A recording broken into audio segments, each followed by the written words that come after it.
Assalamualaikum warahmatullahi wabarakatuh. Terima kasih atas kesempatan yang telah diberikan kepada kami, bahwa pada hari ini kami dari kelas Rancang Kota akan mempresentasikan hasil studi rancang kami yang bertajuk Kampung Cantik Kota Cirebon, yaitu Kampung Cina, Arab, Londo yang inovatif, cerdas, dan kreatif, pada seminar Studio MPWK tahun 2020. Untuk kreator dari studio Rancang Kota ini sendiri terdiri dari 4 survival Sri Kandi, yaitu ada Mbak Vidya, Mbak Erliza, Mbak Niki, dan Mbak Suci. Bukan karena kreatornya semua perempuan ya, kami menamakan proyeknya dengan Kampung Cantik, tapi akronim cantik bagi kami cukup tepat untuk menggambarkan konsep dan tujuan dari proyek kami ini. Oke, kita mulai dari bagaimana posisi Kampung Cantik secara konstelasi kewilayahan. Pertama, Cantik ini berada di pesisir kota Cirebon, di mana kawasan Kampung Cantik ini berdasarkan catatan sejarah sebelum kependudukan Hindia Belanda adalah kawasan yang telah aktif sejak zaman Kesultanan Cirebon. Hal ini ditunjukkan dari adanya keraton Kanoman dan Kasepuhan yang tidak jauh dari lokasi studi. Selain itu, bangunan-bangunan kuno yang masih ada sampai saat ini di sana cukup menunjukkan bahwa kawasan ini memiliki nilai sejarah yang sayang untuk tidak dilestarikan, di mana keragaman budaya Cina dan Arab telah berakulturasi dengan budaya lokal Cirebon yang menambah keunikan kawasan ini. Secara administrasi, Kampung Cantik berada di 3 wilayah administrasi kelurahan dan kecamatan yang berbeda, yaitu pada Kampung Arab berada di Kelurahan Panjunan, Kecamatan Panjunan, Kampung Cina berada di Kelurahan Pekalipan, Kecamatan Pekalipan, dan Kota Tua Londo berada di Kelurahan Lemah Hungkuk, Kecamatan Lemah Hungkuk. Kemudian, bagaimana dengan potensi dan masalah yang ada di Kampung Cantik ini? Masuk dalam kategorisasi atraksi, Kampung Cantik ini memiliki bangunan-bangunan cagar budaya dan bangunan dengan potensi cagar budaya lainnya, baik yang ada di Kampung Pecinan ataupun di Kampung Arab. Bangunan berupa Masjid Merah Panjunan, Gedung BAT, gedung-gedung tua lain yang ada di Kota Lama Kolonial, Vihara Pemancar Keselamatan, Vihara Dewi Welas Asih, dan Kelenteng Talang adalah bangunan-bangunan yang memiliki potensi untuk menghasilkan nilai tambah ekonomi dalam upaya konservasi dan wisata budaya di kota Cirebon. Selain itu, ada kuliner khas Cirebon yang saat ini tersebar di sepanjang Jalan Kanoman dan Lemah Wungkuk. Terus, ada kegiatan kesenian seperti tari-tarian dan pentas musik tradisional, bahkan kegiatan kesenian modern juga diselenggarakan di kawasan ini, tepatnya di depan gedung BAT. Dan yang tidak kalah pentingnya adalah Festival Cap Gomeh setiap tahun dipusatkan di Vihara Dewi Welas Asih, sehingga kawasan ini selain kental dengan bangunan kuno, juga kental akan budaya lainnya.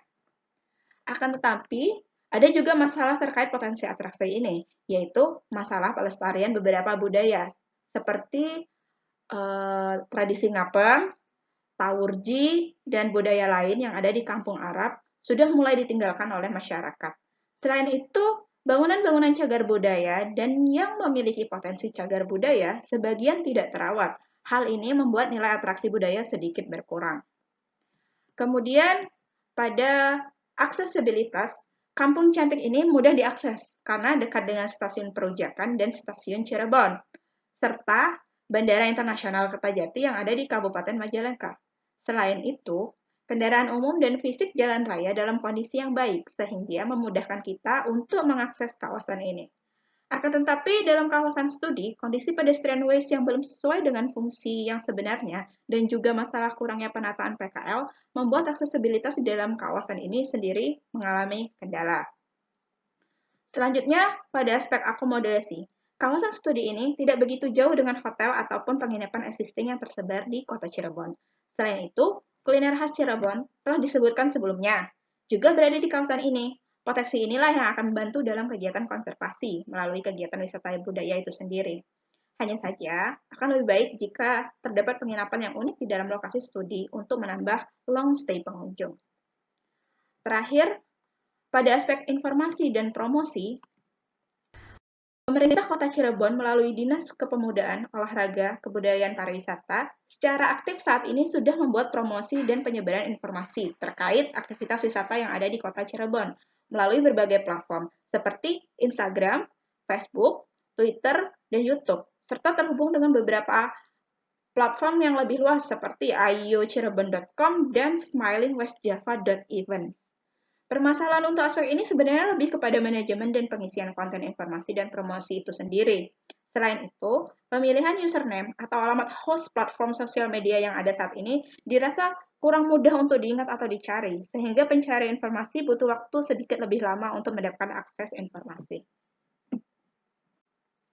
Kemudian, kita membahas konsep perancangan.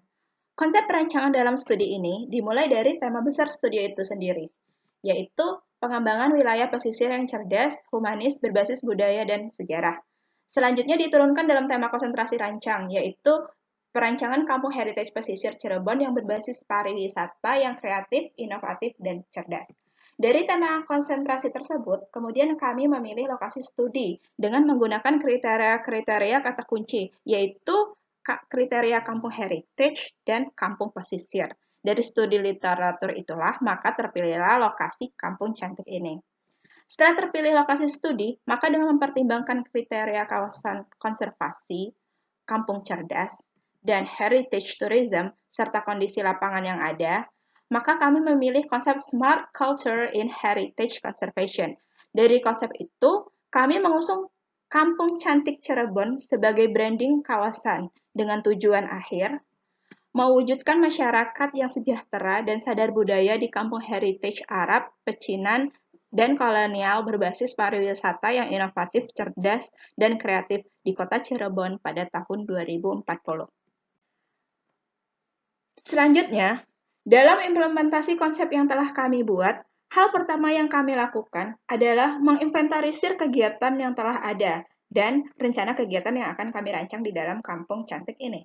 Yang pertama, ada fungsi utama kawasan, di mana pada fungsi ini lebih fokus pada aktivitas wisata konservasi, yaitu ada perayaan Cap Gomeh dan Festival Budaya Cirebon yang terletak di Wihara Dewi Welas Asih dan halaman gedung BAT. Kemudian, dalam rangka menghidupkan dan mengenalkan kembali Kampung Arab, kami menambahkan aktivitas Festival Ramadan di sepanjang Jalan Panjunan. Selanjutnya, ada kegiatan ibadah dan atau kunjungan ke kelenteng dan wihara, serta napak tilas Masjid Panjunan sebagai bagian dari atraksi wisata heritage dan religi. Selain itu, sebagai penunjang kegiatannya, kami juga menambahkan toilet umum dan parkir. Dan yang terakhir adalah aktivitas wisata heritage, yaitu berkeliling kampung cantik untuk belajar sejarah dan budaya di kampung cantik. Kemudian, pada fungsi penunjang, lebih berfokus pada aktivitas perdagangan dan permukiman.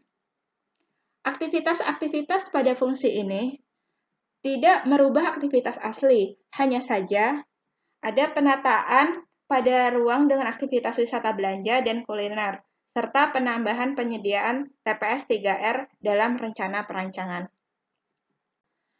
Yang terakhir adalah fungsi pengembang. Pada fungsi ini, hanya ada aktivitas pembangunan museum multicultural, serta aktivitas penghijauan di sepanjang pedestrian ways. Aktivitas penghijauan lain dilakukan pada lahan-lahan terbuka dan penambahan taman di Kampung Arab, serta revitalisasi lapangan Kebumen sebagai taman. Setelah melakukan inventarisir aktivitas dan ruangnya, serta melakukan analisis fisik dan non-fisik, maka hasil dari perancangan secara keseluruhan adalah seperti ini. Di mana melalui konsep Smart Culture in Heritage Conservation, kami tidak melakukan banyak perubahan fisik, tapi lebih kepada menambahkan kegiatan yang ada di dalamnya, serta menata beberapa bagian ruang yang ada. Yang pertama, dari hasil perancangan untuk menjawab SMART dalam konteks Smart Environment ini adalah yang pertama, revitalisasi lapangan Kebumen. Kemudian, penambahan taman di Jalan Bahasa Lama, dan dalam rangka pengelolaan sampah, dibangun TPS 3R.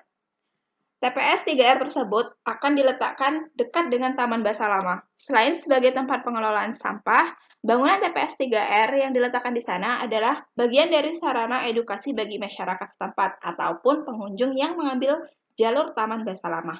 Kemudian penghijauan lainnya adalah penghijauan pedestrian ways dengan tanaman lily day di Jalan Panjunan, tanaman pucuk merah dan ketapang kencana pada Jalan Pekarungan, Jalan Pesayangan, pengobongan, kolektoran, dan jalan kenduruan.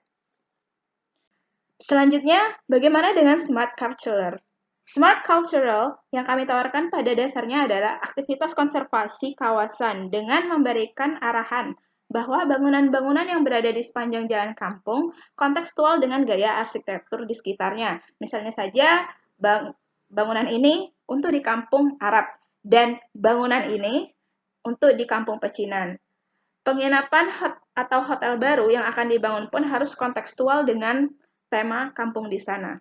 Kemudian, terkait dengan hasil perhitungan intensitas massa bangunan, koefisien dasar bangunan yang diarahkan pada kawasan ini adalah 80%, dengan ketinggian maksimum lantai bangunan adalah 6 lantai. Selanjutnya, pengaturan signage juga bagian dari mendukung aktivitas konservasi kawasan. Signage yang akan diletakkan di sepanjang Jalan Panjunan, Pasukutan, Lemah Wungkuk, Kanoman, dan Taman Kebumen adalah signage dengan desain yang modern. Hal ini agar informatif dan mudah dipahami semua lapisan masyarakat, di mana untuk menyatukan dengan tema heritage, kami menggunakan bahan dasar kayu pada tiang, seperti kayu jati atau kayu besi. Beralih pada sistem sirkulasi. Untuk rencana sirkulasi kendaraan, mengikuti existing sistem sirkulasi yang ada saat ini, karena telah akomodatif dan sesuai kondisi. Akan tetapi, kendaraan bermotor dibatasi masuk dalam kawasan kampung cantik hanya warga lokal yang bermukim di sana.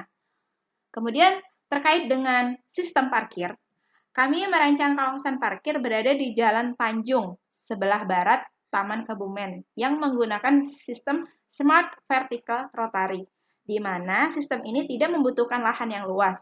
Kemudian, untuk menunjang mobilisasi non-motorized di dalam kawasan Kampung Cantik, akan disediakan becak lokal dengan desain yang khas. Semua ini adalah bagian dari Smart Mobility pada perancangan. Selanjutnya, ini masih berkaitan dengan sirkulasi. Hanya saja, untuk bagian ini adalah skenario sirkulasi dengan berjalan kaki, di mana titik pertama adalah area parkir. Kemudian berjalan mengarah ke utara menuju gedung BAT. Area ini adalah area dengan suasana kolonial. Aktivitas yang dapat dilakukan di depan gedung BAT ini adalah melihat bangunan dengan arsitektur kolonial yang masih asli, dan pada saat ada aktivitas Festival Budaya Cirebon, pelaksanaannya persis di halaman gedung BAT inilah lokasinya. Kemudian, saat ada Festival Cap Gomeh, depan gedung BAT ini juga dapat dijadikan sebagai bagian dari ruang festival.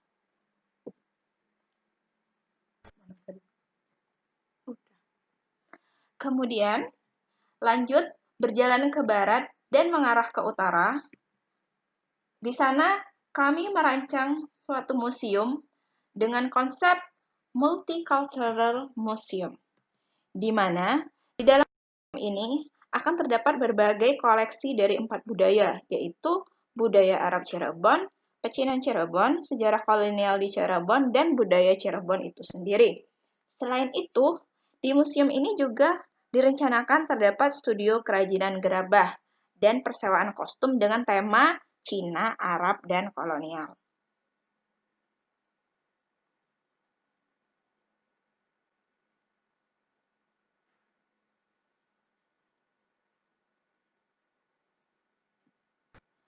Meninggalkan museum, kita mengarah ke barat, yaitu ke Jalan Panjunan.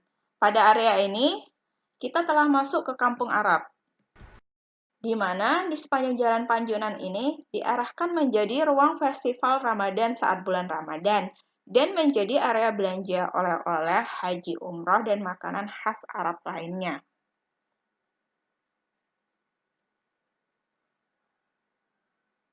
Kemudian, kita akan mengarah ke utara, Jalan Panjunan, yaitu menuju ke Masjid Merah Panjunan dan kawasan permukiman dengan rumah berarsitektur kontekstual Arab yang mendapat pengaruh budaya Cina, kolonial, dan Cirebon sendiri.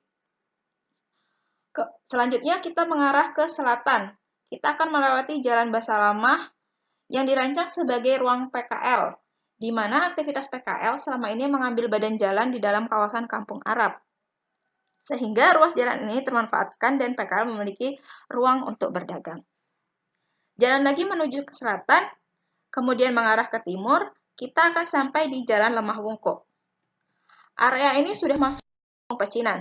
Di Jalan Lemah Wungkuk ini aktivitas yang ditawarkan adalah wisata belanja dan kuliner. Skywalk ini adalah bagian dari alternatif penambahan ruang terbuka publik yang juga menjadi ruang tambahan bagi pedagang makanan kaki lima. Di bagian bawah skywalk ini tetap dapat dilintasi kendaraan, hanya saja diarahkan terbatas pada pukul 8 pagi sampai 9 malam. Free dari kendaraan, jadi ini sebenarnya lebih untuk pejalan kaki.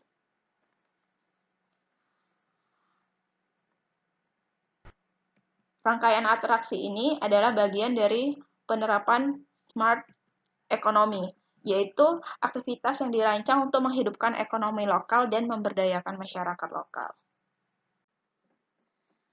Kemudian pertanyaan selanjutnya, bagaimana rencana pengelolaan Kampung Cantik ini? Ada dua model yang dipilih dalam pengelolaan Kampung Cantik ini. Yang pertama yaitu model Build Operation Transfer, di mana proyek yang akan dibangun dengan menggunakan model ini adalah pembangunan parkir komunal bertingkat, museum, dan hotel. Skenario yang akan kita ambil adalah di kondisi awal, di mana aset milik masyarakat yang akan dibebaskan oleh pemerintah dan di BOT-kan ke pihak swasta. Kemudian selama kontrak, pemerintah itu sebagai pengawas dalam tahapan pembangunan, sedangkan swasta itu pihak yang melakukan pembangunan dan mendanai pembangunan serta melakukan operasional dan masa pemeliharaan selama masa kontrak. Dan kondisi akhirnya, aset dari proyek ini akan dimiliki oleh pemerintah. Kemudian selanjutnya yaitu model Public Community Partnership atau PCP, di mana proyek yang akan menggunakan model ini adalah preservasi bangunan heritage, penataan koridor jalan, penataan dan pembangunan pedestrian ways, pembangunan restoran dan souvenir, serta pembangunan RTH.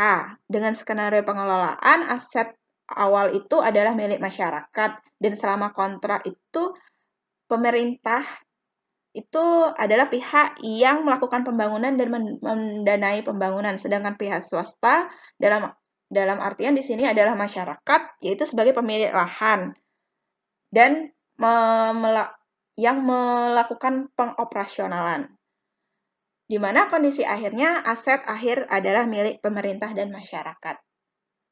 Kemudian untuk penggunanya, karakter pengguna di sini ada dua, yaitu ada masyarakat lokal dengan jumlah KK 1.500 pada tahun 2009 dan pengunjung wisata sekitar 1.800 pengunjung pada tahun 2020 dan akan diprediksi 4.321 jiwa pada tahun 2040.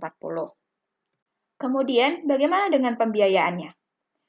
Pada proyek yang menggunakan model BOT, dilihat dari nilai benefit cost ratio dan nilai internal rate of return-nya positif, sehingga secara finansial proyek ini dinyatakan layak.